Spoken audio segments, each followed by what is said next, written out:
Oui. Tu as 3 minutes pour 180 secondes pour nous expliquer ta thèse. Si tu es bon, si tu dépasses, est-ce que tu saurais me donner l'intitulé exact mot pour mot de ta thèse? Oui, c'est l'apprentissage par renforcement en environnement non stationnaire. Bon, il est simple, faut dire quand même. Non, il est simple, par Ça rapport va. à certains, il est simple. Bravo.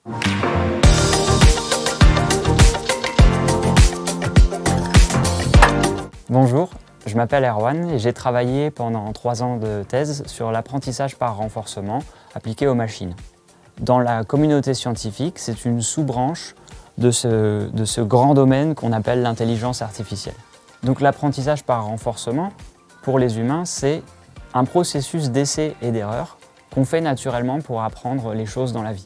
Par exemple, lorsqu'on touche de l'eau bouillante, on a un signal de récompense négatif qui nous parvient au cerveau et qui nous permet d'apprendre que c'est une action mauvaise, entre guillemets.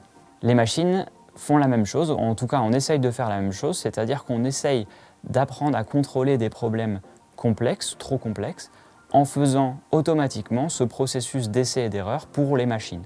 Pour illustrer, on pourra prendre celui de la voiture automatique, qui est une machine, entre guillemets, un agent, qui interagit avec son environnement, et on peut imaginer que la voiture apprend à se comporter en faisant ce processus d'essai et d'erreur.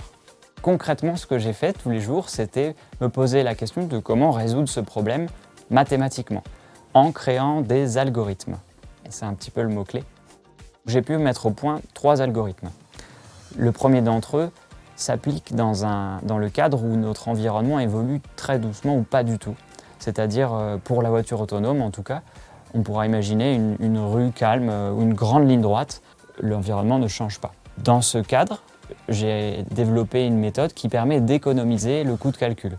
Puisque les choses étant pareilles en tout temps, on n'a pas besoin de recalculer à chaque fois notre trajectoire ou ce genre de choses. Le deuxième algorithme que j'ai créé est un algorithme prudent qui va prendre en compte le fait que l'environnement évolue de manière douce pour calculer la pire évolution possible.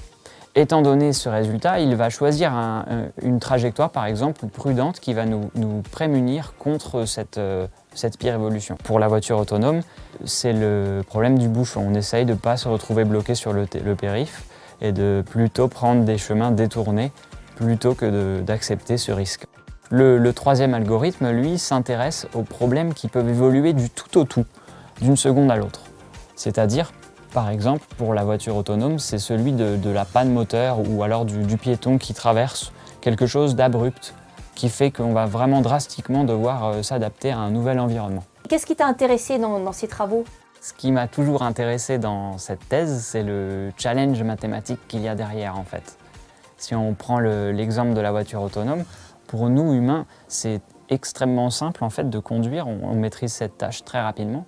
Mais pour une machine, traduire les concepts qu'il y a derrière, tels que le concept de piéton ou de trafic, c'est très compliqué. Le fait de les traduire en maths derrière, c'est ça que je trouve passionnant.